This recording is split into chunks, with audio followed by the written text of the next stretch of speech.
اور سر اس پر آپ کی ذاتی طور پہ بھی کیا رائے یہی ہے جو چیئرمین پی ٹی آئی کی رہی ہے؟ ظاہر ہے چیئرمین الیکشن کمیشن جو ہے وہ کوئی بھی ہو لیکن وہ ایک پوسٹ ہے، ایک بڑی اہم پوسٹ ہے، آپ کی بالکل وہی رائے جو چیئرمین پی ٹی آئی کی رہی ہے، یا آپ کے خیال میں ذرا ان کو احتیاط برتنی چاہیے تھی؟ مثلا انہوں نے 12 کہو جی، مطلب کیا کیا نہیں کہا، بے شرم، بے غیرت، او تم اس کی جیب کی چھڑی ہو، تم شرم کرو، تم میں شرم ہے، تو مطلب کیا کچھ نہیں کہا نا، کتنی مطلب ذرا محتاط ہونا چاہیے تھا۔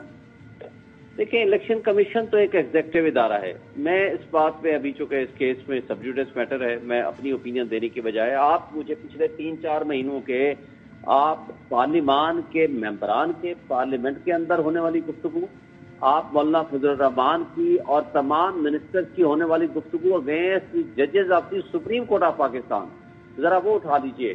اگر وہ کنٹمپٹ ہے تو پھر اس کنٹمپٹ کو پہلے چلائیے، جو ایکچوئل کنٹمپٹ ہے جس کو سپریم کورٹ، کانسٹیٹیوشن، آئین اور کنٹمپٹ آف کورٹ جس کو کہا جاتا ہے، وہ چلانی چاہیے۔ اور دوسری بات یہ ہے کہ الیکشن کمیشن کا تو میٹر ڈسپیوٹڈ ہے کہ کیا ان کو توہین الیکشن کمیشن کے اختیارات ہیں یا نہیں ہیں، لیکن بات ایک اصول کی ہے، کہ آپ ایک ایگزیکٹو ادارہ ہیں، تو آپ اگر ان چیزوں سے بالا تر ہو کے کیسوں کو چلائیں، ان چیزوں سے بالا تر ہو کے اگر آپ ریسپیکٹ کے ساتھ آپ انصاف صرف کریں نہیں بلکہ ہوتا ہوا نظر بھی آنا چاہیے۔ اگر یہ چیزیں ہوں تو میرا خیال ہے کسی کو یہ باتیں کرنے کی ضرورت ہی نہ پڑے۔ دیکھیں آئین کو کے مطابق یہ اختیار ہے ان کو کہ جو ان کی بات نہ مانے ان کو آپ بلائیں۔ مثلاً آرٹیکل 220 کہتا ہے کہ تمام ادارے پابند ہیں، ان کو فیسلیٹیٹ کریں for the purpose of holding free and fair election. جب گورنمنٹ نے کہا ہم فنڈز نہیں دیتے، اگر الیکشن کمیشن کو کنٹمپٹ کی پاور ہے تو ان کو فوری طور پر پرائم منسٹر کو طلب کرنا چاہیے تھا۔ کیا کنٹمپٹ کی پاور صرف عمران خان کے خلاف تو استعمال یہ کر سکتے ہیں، تو کیا کنٹمپٹ کی پاور باقی دیگر اداروں کے خلاف نہیں ہو سکتی؟ And sir towards the end اسی کیس میں فواد صاحب کو بھی بلایا گیا، انہوں نے غیر مشروط معافی مانگی اور یہ بھی کہا کہ پارٹی پالیسی تھی، یہ میرا امپریشن کہ بھائی وہ جو کچھ تھا میرا موقف تو نہیں تھا نا، میں تو ایک پارٹی کا ریپرزینٹیٹو تھا۔ تو اس سے کیا آپ کے کیس پہ کوئی اثر پڑتا ہے کہ ایک فارمر پارٹی کا سینئر ممبر یہ کہے کہ بھائی میں نے جو کہا وہ میں نے نہیں کہا، وہ پارٹی پوزیشن تھی، اب میں پارٹی میں ہی نہیں ہوں؟ میرا خیال ہے ان کو یہ بات نہیں کہنی چاہیے تھی۔ وجہ یہ ہے کہ پارٹی کی پالیسی کا مطلب یہ نہیں ہے کہ پارٹی پالیسی کہے کہ جی فلاں کے بارے میں یہ کہیں اور فلاں کے بارے میں یہ کہیں۔ یہ اب میں خان صاحب کا اسپوکس پرسن ہوں آن لیگل افیئرز، اب میں کوئی بات کر رہا ہوں تو صحیح تو تھوڑا ہے کہ میں ان سے پوچھ کے کر رہا ہوں۔ ٹھیک ہے، جو لیگل ایشوز ہیں ہمارا حق ہے کہ ہم بات کریں، اپنے جو سمجھ بوجھ ہے اس کے مطابق کریں، لیکن میرا خیال ہے کہ وہ اس کی کوئی ویسے بھی لیگل حیثیت کوئی نہیں ہے، کیونکہ ہر شخص جو بات کرتا ہے وہ اپنے فہم و فراست اپنی سمجھ بوجھ کے مطابق کرتا ہے، اس سے ہمیں کوئی اس کا یعنی پارٹی پالیسی کا یہ مطلب بھی نہیں ہے کہ ایک چیز جس سے آپ بالکل ڈس ایگری کرتے ہوں اس کو بوانگے دول دہراتے رہیں اور اگر کبھی گرفت ہو جائے تو آپ کہتے ہیں میں کیا کروں، پارٹی پالیسی تھی۔ That's what you are seeing, right? جی ایک بات، اور دوسری بات یہ ہے کہ آج جب وہ کہہ رہے ہیں، آج جب وہ پارٹی چھوڑ گئے ہیں، آج وہ یہ بات کر رہے ہیں، مطلب ہے کہ اس لیے میں اس پہ جائے بغیر، زیادہ بحث کیے بغیر، لیکن بات یہ ہے کہ اگر یہ کوئی بات کرنی تھی تو اس وقت کرتے کہ جس وقت وہ پارٹی میں ایکچولی تھے۔ آج تو آپ کوئی بھی شخص جو پارٹی چھوڑ گیا ہے وہ تو بڑے بڑے الزامات لگا رہے ہیں، کہیں کوئی بات آپ گواہ بن رہے ہیں، کوئی کیا کر رہے ہیں۔ تو اس طرح سے اگر پارٹی چھوڑنے کے بعد اگر کوئی بندہ بات کہے گا تو اس کی حیثیت کیا ہوگی اس کی اسٹیٹمنٹ کی؟ میرا نہیں خیال کہ اس کی وجہ سے کوئی ایسی کوئی بات ہے۔ فواد صاحب نے تو ٹویٹ کیا تو پتہ لگ گیا ہمیں کہ پارٹی چھوڑ دی ہے، تو فیصل چودھری صاحب جو ان کے بھائی ہیں اور جو کہ بھی ظاہر ہے پی ٹی آئی کے لیگلی کیسز لڑتے ہیں بہت سارے، انہوں نے بھی چھوڑ دیا پارٹی۔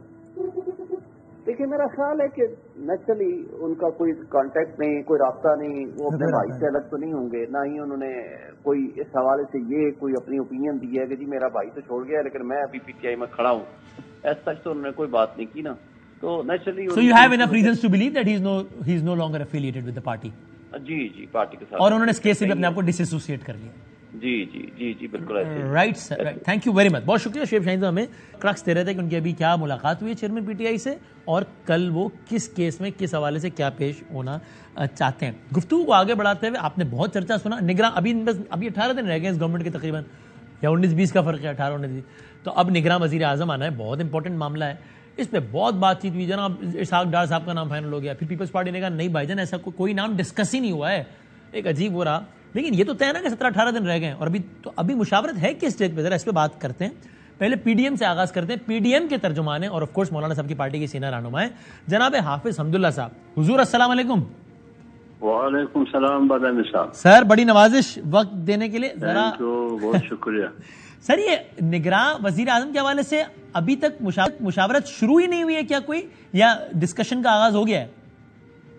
بسم اللہ الرحمن الرحیم. دیکھیے وسیم بادامی صاحب، سر یہ آپ کو بھی معلوم بخوبی کہ نگران وزیر اعظم کی نامزدگی آئینی حوالے سے یہ اپوزیشن لیڈر اور لیڈر آف دی ہاؤس صحیح آپس میں بیٹھ کے یہ طے کریں گے. جی ہاں، لیکن لیڈر آف دی اپوزیشن نے اپوزیشن پارٹیوں کو اعتماد میں لینا یہ ان کی ذمہ داری ہے، اور لیڈر آف دی ہاؤس کو جو اتحادی جماعت ہے ان کو اعتماد میں لینا ضروری ہے. صحیح ہے. تو اس سلسلے میں جو خبر ایک دو دن سے میں دیکھ رہا ہوں میڈیا پہ اسحاق ڈار صاحب کے بارے میں، ہاں ہاں اسحاق ڈار صاحب ہمارے لیے قابل احترام بھی ہے اور ان کا عزت بھی ہے، لیکن کسی بھی پلیٹ فارم سے، خواہ پی ڈی ایم ہو یا حکمران اتحادی جماعتوں کی پلیٹ فارم سے ابھی تک کوئی ایسی مشاورت نہیں ہوئی ہے. فیصلہ تو دور کی بات ہے. لہذا سر تو آپ یہ کہہ رہے ہیں کہ ابھی تک اسحاق ڈار صاحب کا نام کسی پلیٹ فارم پہ زیر بحث نہیں آیا، یا آپ کہہ رہے ہیں ابھی تک کوئی نام بھی زیر بحث نہیں آیا نگراں وزیر اعظم کے لیے؟ نہیں، میں کہتا ہوں کوئی نام بھی زیر بحث نہیں آیا. یعنی ابھی نگراں وزیر اعظم کے حوالے سے مشاورت شروع ہی نہیں ہوئی ہے، لیڈر آف دی ہاؤس نے ابھی تک اتحادی جماعتوں کو اعتماد میں لینا شروع ہی نہیں کیا. جی بات آپ کی صحیح ہے، بالکل صحیح ہے. یہ تو لیڈر آف دی اپوزیشن اور لیڈر آف دی ہاؤس کی ذمہ داری ہے، لیکن دونوں کی ذمہ داری یہ ہے کہ اپنی اتحادی جماعتوں کو اعتماد میں لیا جائے. جی ہاں. اب بنیادی بات تو یہ وزیر اعظم نے اب تک آپ کو اعتماد میں لینے کے عمل کا آغاز نہیں کیا ہے نا، ان کو آپ کی ذمہ داری ان پر. ابھی تک انہوں نے جو مذاکراتی کمیٹی تشکیل دی ہے، مشاورتی کمیٹی، وہ پارٹیوں سے ملیں گے، مشاورت کریں گے، پھر قیادت کی فورم پر وہاں ڈسکشن ہوگی، مشاورت ہوگی، پھر فیصلے ہوں گے. ابھی تک کوئی فیصلہ آپ کو امید اور یقین ہے کہ اس حوالے سے آپ کو اعتماد میں لیا جائے گا؟ کیوں نہیں؟ نہیں؟ آپ مجھے بتائیے، اگر حکومت پی ڈی ایم اور حکمران اتحاد اور اتحادی جماعتوں کی ہے تو مشاورت کیوں نہیں ہوگی نا؟ صحیح. اسی طرح تحریک انصاف کو بھی امید اور یقین ہونا چاہیے نا کہ راجہ ریاض صاحب ان کو بھی اعتماد ملیں گے، کیونکہ وہ اپوزیشن کی پارٹی ہیں. اور کیوں نہیں لیں گے نا؟ لیڈر آف لینا چاہیے نا، یہ اس کی ذمہ داری بنتی ہے، لیڈر آف دی اپوزیشن کی ذمہ داری بنتی ہے. جس طرح حکومت کا حصہ ہوتے ہوئے آپ اپنا حق سمجھتے ہیں، اگرچہ لکھا تو یہ کہ قائد ایوان نے اور اپوزیشن نے، لیکن آپ اپنا حق سمجھتے ہیں کہ ہم سے بھی ڈسکس تو کریں نا قائد ایوان. اسی طرح آپ سمجھتے ہیں کہ تحریک انصاف کا بھی یہ حق ہے کہ اپوزیشن لیڈر ان سے ڈسکس کرے. صحیح کہہ رہا ہوں؟ نہیں، تحریک انصاف کہاں ہے؟ تحریک انصاف کہاں ہے؟ وہ بنی گالا میں بیٹھے ہیں ان کے چیئرمین، ابھی بیٹھے. کہاں بیٹھے؟ بنی گالا اسلام آباد میں نہیں، اوپر بنی گالا. اچھا، بنی گالا بھی پارلیمنٹ کا حصہ ہے سر؟ نہیں تو پارلیمان، اچھا لیکن پارلیمان میں تو استعفے قبول ہوئے نہیں قبول ہوئے، پھر وہ سارا معاملہ چلا نا. نہیں، دیکھیں بادامی صاحب آپ پہلے یہ فیصلہ کرنا ہوگا کہ پی ٹی آئی ہے کہاں. اگر وہ پارلیمنٹ میں ہے تو بالکل ان سے مشاورت ضروری ہے. لیکن اگر پی ٹی آئی ہے نہیں، پی ٹی آئی تتر بتر ہو گئی، کچھ پرویز خٹک کے کچھ استحکام پارٹی، کچھ لوگ خاموش بیٹھ گئے، کچھ لوگ یورپ، مغرب اور امریکہ اور کینیڈا چلے گئے، کچھ لوگ ہسپتال میں ایڈمٹ ہے، کچھ لوگ خاموش ہے، کچھ لوگ لوٹے بن گئے. کس پی ٹی آئی کی آپ بات کرتے ہیں؟ اوریجنل والی جو ہے جس کے چیئرمین ہے، وہ پی ٹی آئی باقی ہے جس کو پی ٹی آئی کے چیئرمین عمران خان اپنے آپ کو کہتے ہیں. وہ پی ٹی آئی تو سانحہ 9 مئی سے لے کر بغاوت، توشخانہ، ممنوع فنڈنگ، توہین الیکشن کمیشن وغیرہ وغیرہ، یہ تمام کیسز میں وہ مطلوب ہے. تو ان سے ہونی چاہیے، چیئرمین پی ٹی آئی سے ہونی چاہیے مشاورت یا نہیں؟ بالکل نہیں ہونی چاہیے، قطعاً نہیں ہونی چاہیے. اور آخری سوال، ابھی تک تو کوئی نام ہی نہیں آیا، لیکن ویسے ڈار صاحب کا نام قابل قبول ہو سکتا ہے آپ کے خیال میں؟ نہیں، وہ کیسے قابل قبول ہوتا ہے؟ وہ تو ظاہر ہے ایک پارٹی سے وابستگی رکھتا ہے. میرے خیال میں ہمیں ڈار صاحب ہمارے لیے محترم بھی ہے اور عزیز بھی ہے. میری جو معلومات ہے، نہ ڈار صاحب نے اس کا اظہار کیا ہے کہ مجھے نگران وزیر اعظم بناؤ، نہ یہ میرے خیال میں غیر جانبدار نگران حکومت اور صاف اور شفاف الیکشن کرانے کے لیے یہ نامزدگی مناسب ہے. نہیں مناسب. ٹھیک، تھینک یو سر، بہت شکریہ. حافظ حمداللہ صاحب ہم سے بات کر رہے تھے. ایسی موضوع پہ اور دیگر موضوعات پہ بات کرتے ہیں. پاکستان کے سابق وزیر اعظم مسلم لیگ نون کے سینئر رہنما جناب شاہد خاقان عباسی صاحب ساتھ ہیں. شاہد صاحب السلام علیکم. حضور جی وعلیکم السلام، کیا حال ہے آپ کا؟ سر الحمدللہ، بہت شکریہ آپ نے وقت نکالا. پہلے تو ذرا اس پہ تبصرہ تو فرما دیں کہ اب تو خیر وہ پیپلز پارٹی بھی کہہ رہی ہے کہ بھائی ڈار صاحب کا نام ہی نہیں ڈسکس ہوا، پتہ نہیں کدھر سے آ گئی یہ خبر. آپ کے خیال میں ویسے بھی اب ان کا یا ایسے کسی بھی بندے کا جس کی وابستگی اتنی نون ہو، جس کا ٹلٹ اتنا آبویس ہو، اس کو ویسے بھی نہیں ہونا چاہیے نگراں وزیر اعظم آپ کی رائے میں؟ دیکھیں یہ کیا سرائی ایک دو دن سے جاری تھی. ڈار صاحب نے خود بھی کہہ دیا کہ مجھے بھی اس کا علم نہیں ہے. تو ہم بھی سب ٹی وی پر سے ہی سنتے ہیں کہ آج یہ نام ہے کل وہ نام ہے. تو اگر ایک وزیر جو آج ہیں اور سینیٹر بھی ہیں تو میرا خیال ہے بڑا مشکل ہوگا کہ وہ نگران وزیر اعلیٰ ہو سکیں, کیونکہ جو الیکشن ہونے ہیں وہ اسی دور میں ہونے ہیں. اور اگر ایسے شخص ہوں جو آج حکومت کے اندر ہیں تو پھر بڑا مشکل ہوگا الیکشن کی سینکٹریٹی کو مینٹین کرنا. بہرحال ڈار صاحب نے خود بھی کہہ دیا کہ اگر مجھے جماعت یا اپوزیشن یا حکومت میں ذمہ لگائے گی تو میں حاضر ہوں, لیکن یہ مشکل کام نظر آتا ہے. میرے خیال ہے اس بات میں کوئی حقیقت تھی نہیں, یہ کیا سارائی شروع ہوئی اور سب اس پر کامنٹ کرنے شروع ہو گئی. صحیح ہے. ایک کچھ عرصے پہلے آپ لوگ کا بھی جو گروپ ہے آپ کے والے سے بات چلی تھی, ایسا ممکن ہے کسی بھی اسٹیج پہ کہ آپ یا مفتاح صاحب یا ایسا وہ کسی پوزیشن پہ نگراں سیٹ اپ میں کچھ, یا بالکل ایسی یہ بھی ایسی بات ہے عوام میں؟ نہیں دیکھیں, نگران سیٹ اپ کا فیصلہ کرنا ہے وزیر اعظم نے اور لیڈر دی اپوزیشن نے, جو بھی مولانا حمداللہ صاحب نے بھی کہا, یہ وہی فیصلہ کریں گے. تو پرائم منسٹر صاحب لیں گے اعتماد میں جو کولیشن پارٹنرز ہیں, اور راجہ صاحب لیں گے جو ان کے اپوزیشن کے پارٹنرز ہیں. وہ کون ہے وہیں سے آئے گا. اس کے اندر بہت سی جماعتیں ہیں جو انڈیپینڈنٹ لوگ آئے ہیں. اس کے اندر باپ پارٹی ہے, ایم کیو ایم ہے, اس کے اندر ایم کیو ایم تو ٹریجری میں ہے, تو ایم کیو ایم کو تو پرائم منسٹر لیں گے نا, وہ تو امیر الحق صاحب وزیر ہوں گے. جی اے این پی ہے, مختلف جماعتیں وہاں پر ہیں. پی ٹی آئی ہے اس میں؟ نہیں, پی ٹی آئی تو موجود نہیں ہے نا. اگر وہ بیٹھے رہتے تو آج وہ لیڈرز اپوزیشن ہوتے, آج مشاورت ان سے ہوتی. Now they have lost the chance. تو اب لیگلی کوئی باؤنڈنگ نہیں ہے کہ ان سے بھی اس بات میں مشاورت کی جائے اپوزیشن لیڈر کے لیے؟ نہیں, بالکل نہیں. اگر کوئی ممبر ہے تو اس سے راجہ صاحب مشاورت کر لیں گے. سر ایتھیکلی ڈیموکریٹکلی ہونی چاہیے کہ چلیں اگر پارلیمان میں نہیں بھی ہے تو, لیکن بہرحال ایک پاکستان کی ایک سیاسی جماعت ہے جس نے ابھی تک رول کیا ہے, ایک بڑی سیاسی جماعت ہے, تو ان کا بھی اعتماد حاصل ہو نگراں سیٹ اپ میں تو اچھا ہے, یا آپ سمجھتے ہیں اس کی بھی ضرورت نہیں ہے, اخلاقاً یا جمہوری حوالے سے بھی ضرورت نہیں ہے, یا ہو جائے تو اچھا ہے؟ نہیں, جو ہاؤس میں بیٹھے نہیں ہیں, لیڈر آف دا اپوزیشن کو ووٹ نہیں دیا یا اس کے فیصلے میں شامل نہیں ہوئے, تو پھر وہ حق انہوں نے خود ہی چھوڑ دیا نا. اچھا, تو اب کوئی رائٹ نہیں تھی. آپ کی رائے میں سیاسی تجزیے میں جو بھی نگراں وزیر اعظم آئے گا, اللہ جانے کون آئے گا, وہ 90 دن کے لیے آئے گا یا بس اللہ ہی جانے کب تک کتنے دنوں کے لیے آئے گا؟ دیکھیں, آئین تو 90 دن کہتا ہے, لیکن یہ جو پنجاب اور کے پی کے الیکشن میں ہوا ہے اس کے بعد ہر قسم کے شک اور شبہ پیدا ہو گیا ہے پورے پروسیس کے بارے میں. اس کو دور کرنے کی ضرورت ہے. اب ایک ایشو ہے جو سینسس کا ہے, لیکن یہ معاملہ جو ہے وہ چیف الیکشن کمشنر کے حوالے ہے کہ وہ کس طرح الیکشن کرواتے ہیں. آئین جو ہے وہ ان کو اختیار دیتا ہے کہ الیکشن کیسے کروائے. آپ نے کہا آئین تو 90 دن کا کہتا ہے, لیکن جو پنجاب میں ہوا ہے اس کے بعد کچھ بھی ہو سکتا ہے. یعنی یہ بڑا obvious ہے کہ پنجاب میں جو کچھ بھی ہوا ہے وہ آئین سے ماورا ہی ہوا ہے. نہیں, پنجاب میں ہوا, کے پی میں ہوا, آئین سے ماورا ہوا. آئین سے ماورا نہیں ہے. میں اس میں یقیناً جو رول سپریم کورٹ کا رہا ہے اس کو آپ کو ریویو کرنا پڑے گا,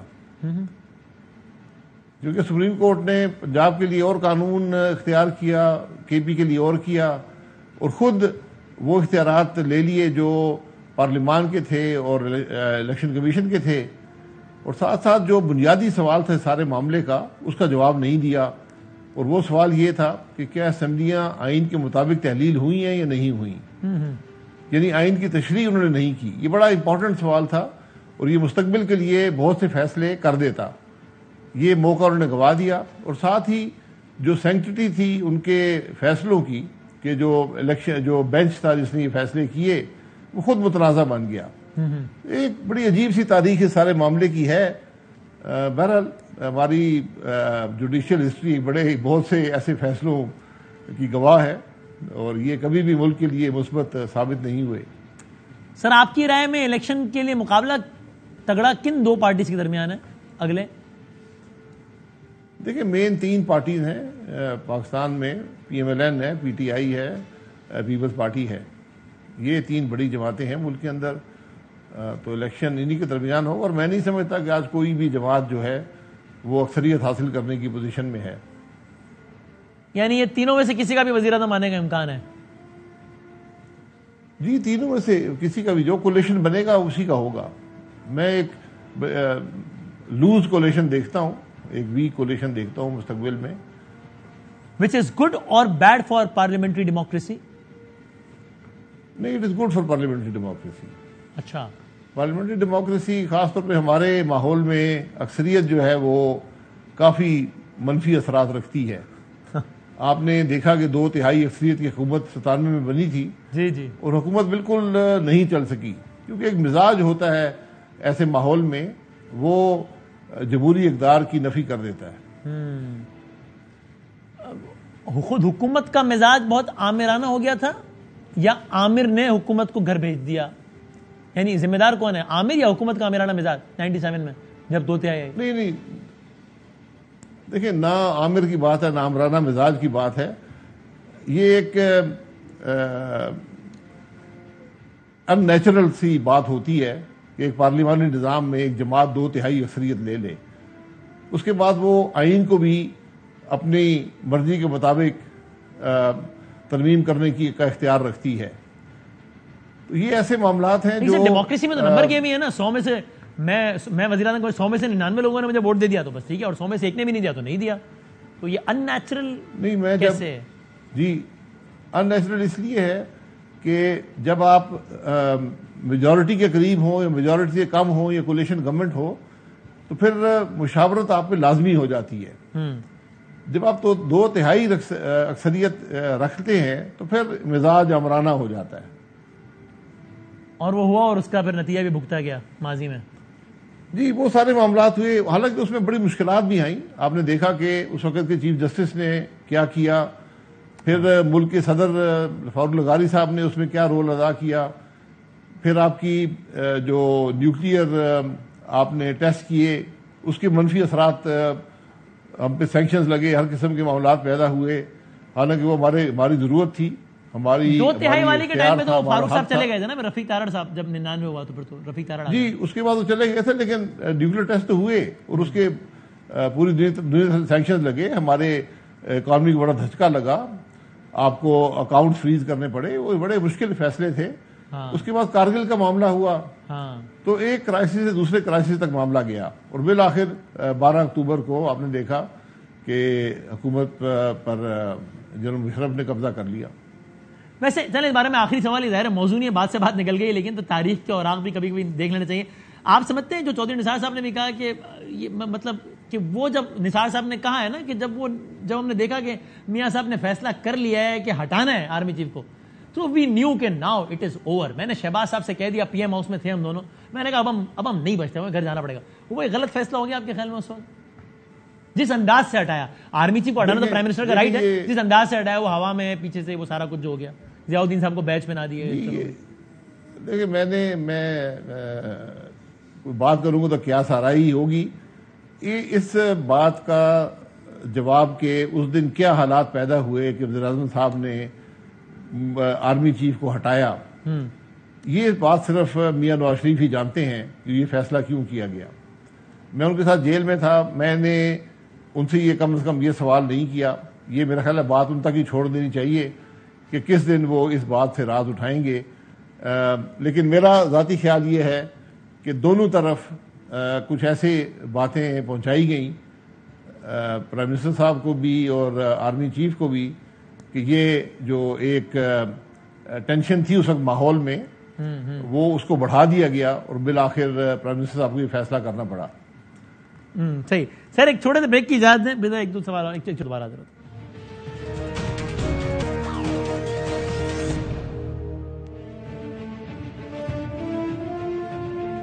خوش آمدید ایک بار پھر. شاہد خاقان عباسی صاحب ہمارے ساتھ ہیں. میں کوئکلی ان سے ایک فائنل کامنٹ. سر کچھ ہے نون لیگ کی خیر خبر؟ نون لیگ کے وزیر اعظم کے امیدوار نواز شریف صاحب ہی ہیں یا کیا ہے؟ کچھ پتہ ہے کچھ؟ نہیں دیکھیں، یہ باتیں تو الیکشن کے دوران یا اس کے بعد ہی فیصلے ہوتے ہیں. میاں صاحب اس وقت ملک سے باہر ہیں اور وہ ویسے بھی نااہل ہیں، حالانکہ ہمیں امید ہے کہ ان کی نااہلی ختم ہو جائے گی. ایک بہت بڑی ناانصافی ہے جو اب ختم ہونی چاہیے. بہرحال یہ فیصلہ جماعت ہی کرے گی، آج کچھ کہنا ممکن نہیں ہے. آپ کا کوئی رابطہ ہے؟ آخری کب رابطہ آپ کا؟ نہیں، میرا تقریباً 3 ہفتے پہلے ان سے ملاقات ہوئی تھی لندن میں. آپ نے کہا امید ہے یہ بات زیر بحث نہیں آئی. اچھا، وہاں کیا بات زیر بحث آئی؟ نہیں، وہ میں وہاں گیا تھا تو آپس میں ڈسکشن ہوا مختلف ہر معاملے پر. سیاست میں لوگ بیٹھتے ہیں تو ہر قسم کی. انہوں نے آپ سے کہا نہیں کہ شاہد صاحب کیا ہو گیا ہے، کیوں ذرا سائڈ پہ بیٹھے آئے مین سٹریم میں آئے پارٹی میں، بھائی کیا کر رہے ہیں؟ نہیں، وہ میں نے بہت پہلے بتا دیا تھا کہ جب بھی ایک جنریشنل چینج آئے گا تو میں اس نظام کا حصہ رہنا مشکل ہو جاتا ہے.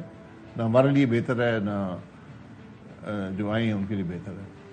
وہ جس طرح جب بے نظیر صاحبہ آئی تھی تو وہ انکلس انورٹڈ کاماز میں وہ سائڈ پہ ہو گئے تھے یا کر دیے گئے، وہ اسی ٹائپ کا ہے معاملہ ہے؟ جی بالکل، ہم نے وہ بھی حالات دیکھے تھے. اور ہم سب جو ہیں جو سینئر لوگ جماعت کے ہیں، ہم میاں نواز شریف کے ساتھی ہیں، ان کے دوست ہیں. تو اب ایک چینج آیا ہے تو میرا خیال ہے کہ اب دوسروں کو موقع دینا چاہیے. آخری بات، آپ نے کہا امید ہے نواز شریف صاحب کی نااہلی ختم ہو جائے گی، اور آپ کو اتنی امید ہے کہ خان صاحب کی نااہلی شروع ہو جائے گی؟ دیکھا، نااہلی شروع ہونا یا ختم ہونا سیاسی لیڈر جو ہوتا ہے اس کا فیصلہ عوام ہی کرتے ہیں. لیکن جو میاں نواز شریف صاحب کی جو معاملات ہیں، جو 28 جولائی 2017 کا فیصلہ تھا، وہ تو اتنا غلط تھا کہ آپ کوئی بھی شخص اس کو ڈیفینڈ کرنے کے قابل نہیں ہے. اور خاص طور پر کون سے قانون کے تحت آپ نے تاحیات نااہل کیا. یہ بڑی بد نصیبی ہے کہ ہماری جوڈیشل تاریخ ایسے فیصلوں سے بھری ہے. اور خان صاحب نااہل ہوں گے تو آپ کے خیال میں وہ میرٹ پہ بنتا ہے ان کا نااہل ہونا ہے، وہ بھی سیاسی وجوہاتی ہوں گی نواز شریف صاحب؟ نااہل ہونا ابھی تو بہت قبل از وقت بات ہے، لیکن اگر نااہلی کا معیار وہی ہے جو میاں نواز شریف کے لیے رکھا گیا پھر تو خان صاحب کو 1000 دفعہ نااہل ہو جائیں گی. Thank you very much sir, بہت شکریہ. اب شاہد خاقان عباسی صاحب سے بات کر رہے تھے، بہت نوازش. آگے بڑھتے ہوئے ہم نے نگراں وزیر اعظم نے شروع کیا تھا. اب نگراں وزیر اعلیٰ ظاہر ہے سارے اسمبلیز کے ٹینیور بھی بس کم و بیش ساتھ ہی ختم ہو رہے ہیں، تو سب کے 18-20 دن رہ گئے ہیں. سندھ اسمبلی کا بھی یہی معاملہ ہے. سندھ اسمبلی میں 2-3 معاملہ دیکھتے ہیں کہ سندھ اسمبلی میں اپوزیشن لیڈر اس وقت کس کا ہے؟ پاکستان تحریک انصاف کا ہے، کیونکہ اپوزیشن کی سب سے بڑی جماعت کون ہے؟ پاکستان تحریک انصاف ہے. حلیم عادل شیخ صاحب اپوزیشن لیڈر ہے. اس کا مطلب کیا ہوا کہ اگر آج کی تاریخ میں سندھ کا نگراں سیٹ اپ لانا ہو، نگراں وزیر اعلیٰ لانا ہو، تو کون مشاورت کرے گا؟ آئین کے تحت leader of the house Murad Ali Shah, leader of opposition Haleem Adil Shaikh. خبر ہے یہ کہ اب اپوزیشن لیڈر ہی چینج ہو جائے گا، چونکہ پی ٹی آئی کے لوگ کوئی آ رہا ہے کوئی نہیں آ رہا، بلکہ کوئی بھی نہیں آ رہا، سبھی پتہ نہیں کہاں ہے. تو اپوزیشن لیڈر ہی چلا جائے گا پی ٹی آئی سے، اور آ جائے گا ایم کیو ایم کا اپوزیشن لیڈر. جب وہ آ جائے گا تو پھر ایم کیو ایم جو وفاق میں پیپلز پارٹی کا کی اتحادی ہے، وہ انہی کے مراد علی شاہ صاحب اور اپوزیشن لیڈر صاحبہ خاتون رانا صاحبہ جن کو لگایا گیا، رانا انصار صاحبہ if I am recalling correctly, وہ پھر ملا کے لگا دیں گے. تو ایک یہ معاملہ. اور ایم کیو ایم وہ جماعت ہے اس وقت جو کہہ رہی ہے کہ باقی ساری مین سٹریم کی پولیٹیکل پارٹیز کہہ رہی ہیں الیکشن ٹائم پہ ہونے چاہیے، ایم کیو ایم کہہ رہی ہے کہ بھائی مردم شماری نیو کے تحت ہو، اس وجہ سے تھوڑا ڈیلے بھی کرنا پڑے تو مسئلہ نہیں ہے. ایک دونوں چیزیں بات کرتے ہیں. سینئر رہنما ہے جناب مصطفیٰ کمال صاحب، of course needs no introduction, senior deputy convener M Q M Pakistan. Mustafa Kamal صاحب thank you very much. Sir پہلے تو کوئک سوال میں موضوع سے ہٹ کے یہی ڈار صاحب والی بات پہ کر لوں. اس پہ تو یہی آپ کی پوزیشن ہے نا کہ ڈار صاحب سمیت کسی بھی نام کے حوالے سے ابھی تک کوئی مشاورت ہوئی نہیں ہے، چونکہ آپ اس کمیٹی کا حصہ بھی جو ایم کیو ایم نے بنائی، تو ابھی تک کوئی مشاورت ہوئی نہیں ہے کسی کے بھی نام پہ. صحیح کہہ رہا ہوں میں؟ جی آپ صحیح کہہ رہے ہیں. ٹھیک ہے. تو وہ تو اور آپ کی پارٹی پوزیشن اس پہ یہی آئی ہے کہ ڈار صاحب جیسا آدمی، نتھنگ پرسنل اگینسٹ ہم، بٹ جن کا ٹلٹ اتنا واضح ہو، ان کو یا ایسے کسی بھی آدمی کو نگراں وزیر اعظم نہیں بننا چاہیے. یہ بھی ٹھیک ہے؟ ہاں، اس بات پہ اس حوالے سے جو ہماری گفتگو ہوئی ہے خالد محمود صاحب کی آج احسن اقبال صاحب سے اور خواجہ سعد رفیق صاحب سے، انہوں نے تو یہاں تک کہا کہ اس بارے میں اب تک پی ایم ایل این میں بھی مشاورت نہیں ہوئی ہے. تو ہمارا بات کرنا تو اس پہ جو ہے وہ عجیبی بات ہے. تو میں سمجھتا ہوں کہ نہیں، وہ بڑی واضح بات ہے، اور جب بات ہوگی تو ہم بھی سننا چاہیں. اگر کوئی یہ پروپوز کرتا ہے میٹنگ میں تو ہم بھی یہ سننا چاہیں گے کہ اس کی لاجکس اس کی کیا ہیں، اس کے میرٹس کیا ہیں. ٹھیک ہو، it would be very interesting, but I don't think کہ جو ہے وہ ایسا ٹائم آئے گا شاید. ٹھیک ہے. یہ لیکن ایسا ٹائم آ رہا ہے کہ سندھ اسمبلی میں اپوزیشن لیڈر آپ کا آ رہا ہے. جی ڈی اے ابھی اس وقت ظاہر ہے سب سے بڑی اپوزیشن کی پارٹی ہے ایز پر الیکشن ریزلٹس، پھر تو کچھ چیزیں چینج بھی ہوئی. وہ پاکستان تحریک انصاف ہے، ظاہر ہے اس کے ممبرز ہیں آن پیپر 29، پھر ایم کیو ایم کے 21 ہیں، 14 جی ڈی اے کے ہیں. یعنی M Q M plus G D A ہو جائے تو پھر پی ٹی آئی گئی اپوزیشن سے. تو جی ڈی اے دے رہی ہے آپ کو ووٹ اپوزیشن لیڈر نیا لانے کے لیے؟ جی انشاءاللہ تعالی جی ڈی اے ووٹ دے رہی ہے اور بھی جو چھوٹی پارٹیاں ہیں وہ بھی ووٹ دے رہی ہے. آج بھی جی ڈی اے کے ساتھیوں سے بات چیت ہوئی ہے, مذاکرات ہوئے ہیں اور کل انشاءاللہ تعالی کل تک چیزیں طے پا جائیں گی. تو کل باقاعدہ اس کا اعلان بھی ہو جائے گا کہ ایم کیو ایم اور جی ڈی اے کا مشترک اپوزیشن لیڈر آ جائے گا؟ موسٹ پروبلی یس انشاءاللہ تعالی. تو پھر نگراں وزیر اعلیٰ پھر مشاورت سے ہی ہوگا ظاہر ہے میں. ٹھیک, اچھا یہ تو ہو گیا. اور سر یہ اب یہ سینسس کے بارے میں بتائیں, آپ کی پوزیشن جو ایک تو آ گئی ہے, میں اسی سے بات آگے بڑھاتے ہوئے کہ آپ کہہ رہے ہیں کہ بھائی اس کے لیے تھوڑا ڈیلے بھی کرنا پڑا تو کر لیں. آئین میں پروویژن ہے کوئی کہ 90 دن سے آگے 3 مہینے میں نہیں بلکہ 5 مہینے میں ہو جائے الیکشن, 6 مہینے میں ہو جائے, بے شک سینسس کی وجہ سے, لیکن وہ آئینی پروویژن کہاں سے نکالیں گے جس کے تحت الیکشن آگے ہو جائے؟ وسیم بھائی ہم تو نہیں کہہ رہے کہ الیکشن آگے کریں, ہم صرف یہ کہہ رہے ہیں کہ دیکھیے ایک ایکسرسائز آپ نے کر لی اور پوری اگر تو یہ سینسس 6 مہینے کے بعد ہونا ہوتا یا 1 سال کے بعد ڈیو ہوتا اور ہم یہ کہتے ہیں کہ بھئی 1 سال ٹھہر جاؤ, پہلے سینسس ہو جائے, مردم شماری ہو جائے, پھر اس کے بعد الیکشن کرانا. سینسس آپ اتنی مشکلات سے گزر کر آپ سینسس کمپلیٹ کر چکے ہیں, اس کے بعد آپ کو اس کا آڈٹ کرنا تھا, وہ آڈٹ بھی آپ 21 یا 22 آف دس منتھ آپ کمپلیٹ کر چکے ہیں. اب تو اس کی رپورٹ پروویژنل رپورٹ جانی ہے اور اس کو جو ہے وہ اپروو ہونا ہے. پھر اس کے بعد ابھی تک گورنمنٹ گئی نہیں ہے, 15-20 دن تو ابھی اس گورنمنٹ میں بھی ہیں. پھر اس کے بعد 3 مہینے کا کیئر ٹیکر آئے گا. تو اتنا سب کچھ کرنے کے باوجود جہاں پر آبادی پاکستان کی آپ کو پتا ہے کہ 4 سے 5 کروڑ آبادی جو ہے وہ بڑھ گئی ہے اور اس کے اثرات ہیں گراؤنڈ پہ اور ڈیلیمیٹیشنز ہونی ہیں اور ڈائنامکس اس کی چینج ہو گئی خاص طور پہ شہروں کی. تو وہاں پر اگر آپ الیکشن کرا رہے ہیں اور الیکشن پھر 5 سالوں کے بعد ہونے ہیں اور آپ الیکشن کرا رہے ہیں اور یہ سارا پروسیجر ہو چکا ہے, اس کی ڈائنامکس پھر آپ اس کو فیئر اینڈ فری تو نہیں کہہ پائیں گے نا وسیم بھائی. ہم یہ کہہ رہے ہیں کہ الیکشن بھی بالکل ہونے چاہیے. اتنا سب پروسیجر ہو گیا, اس کو تھوڑا سا ایکسپیڈائٹ کر کے آپ اسی اپنی ڈیٹس میں آپ الیکشنز کرا سکتے ہیں. اور یہ پاسبل ہے کہ آج سے یہ پروسیس شروع کریں تو نومبر سے پہلے سارا پروسیس ختم ہو کے نومبر میں الیکشن ہو جائے؟ کر سکتے ہیں اگر ہفتے 2 ہفتے کا کوئی فرق آ جاتا ہے یا کوئی ایسی بات آ جاتی ہے تو وسیم بھائی اتنی پوری ایکسرسائز کرنے کے بعد کیا یہ 15 دن 20 دنوں کا اگر خدا نخواستہ کوئی ڈیلے ہوتا ہے تو کیا وہ ڈیلے ہمیں برداشت نہیں کر لینا چاہیے؟ اور ایوری ڈے کاؤنٹس نا لٹرلی. تو پھر تو پرائم منسٹر آف پاکستان اگر واقعی اس میں سنسیئر ہیں اور وہ آپ لوگوں کو لارے لپے نہیں دے رہے تو پھر تو کل صبح سے اس پہ کام شروع ہونا چاہیے نا. اگر نہیں ہو رہا اس کا ڈیلنگ ٹیکٹکس ہے, because literally every day counts. جی بالکل ہونا چاہیے اور کام میں سمجھتا ہوں شاید ہو بھی رہا ہے. اور جو اس کا جو آڈٹ ہونا تھا وہ بہت سوئفٹلی آڈٹ ہوا ہے. اس کے رزلٹس اب کمپائل ہو رہے ہیں ابھی ہماری اطلاعات کے مطابق اور وہ رزلٹ آ جائے گا, اسی ویک آ جائے گا وہ رزلٹ انشاءاللہ تعالی. اور اس کے بعد اس کی اپروولز ہیں ساری. تو پرائم منسٹر نے آپ کو حوصلہ افزا جواب دیا ہے کہ ہاں ہو جائے گا, نئی مردم شماری کے تحت ہی ہوگا الیکشن, دیا ہے حوصلہ افزا جواب؟ دیکھیے ہمارے آپ کو پتا ہے کہ 2 وزراء نے کے اسٹیٹمنٹس آئی تھیں اور ہم نے پہلا سوال ہی اور پہلی بات ہی پرائم منسٹر سے یہ کی کہ جو خبریں آ رہی ہیں ٹی وی پہ ہم دیکھ رہے ہیں کہ پرانی مردم شماری پر الیکشنز ہوں گے. تو انہوں نے کیٹیگورکلی یہ کہا, وہاں پر احسن اقبال صاحب موجود تھے, سعد رفیق صاحب موجود تھے اور سردار ایاز صاحب موجود تھے وہاں پہ, یا صادق صاحب تھے. تو انہوں نے کہا نہیں بالکل پچھلی مردم شماری پہ یہ کوئی فیصلہ کہیں نہیں ہوا کہ الیکشنز ہوں گے پرانی مردم شماری پہ. تو ڈیفینیٹلی کوئی تیسری بات تو اور ہو نہیں سکتی. اور انہوں نے بالکل کہا کہ اسی حکومت میں یہ ریزلٹس اناؤنس ہونے ہیں اور اس کا پروسیس پورا ہو رہا ہے, چیزیں ہو رہی ہیں. چونکہ ہمیں بھی نالج ہے اس والی بات کی کہ بھئی یہ جو سٹیپس ہیں سارے وہ تو ہو رہے ہیں. تو مجھے تو بہت قوی امید ہے کہ انشاءاللہ تعالی وداؤٹ ڈسٹربنگ دا ڈیٹس ہم اگر اس پہ ایفرٹس ڈالیں گے تو ہم ود ان ڈیو ٹائم ہم یہ الیکشنز کرا سکتے ہیں اور نئی مردم شماری پہ الیکشنز کرا سکتے ہیں. اور الیکشن ہمیں نئی مردم شماری پہ ہی کرانے چاہیے. Okay sir, very positive about it. Thank you very much sir, بہت شکریہ. اس وقت ہم سے بات کر رہے تھے, ہم بریک کی بات کنکلوڈ کرتے ہیں. جاتے آتے مصطفیٰ کمال صاحب نے اس بات کو کنفرم کر دیا ہے کہ متحدہ قومی موومنٹ کی گرینڈ ڈیموکریٹک الائنس سے سندھ اسمبلی میں ارینجمنٹ ہو گئی ہے. گرینڈ ڈیموکریٹک الائنس متحدہ قومی موومنٹ کے حق میں ووٹ دے گی, جس کی وجہ سے پاکستان تحریک انصاف اپنا جو آخری قلعہ ہے جو کہ اپوزیشن لیڈر کی صورت میں ہے, نہ کہ لیڈر آف دی ہاؤس, وہ بھی کھو دے گی. اور اپوزیشن لیڈر سندھ اسمبلی میں پی ٹی آئی کا ہٹ جائے گا, ایم کیو ایم کا آ جائے گا, اور یوں اگلے وزیر اعلیٰ سندھ کی مشاورت سے بھی وہ محروم ہو جائیں گے. اور اس کا باقاعدہ اعلان, آفیشیل اناؤنسمنٹ کل کیا جائے گا. زندگی سے کل ملتے ہیں انشاءاللہ. اللہ حافظ.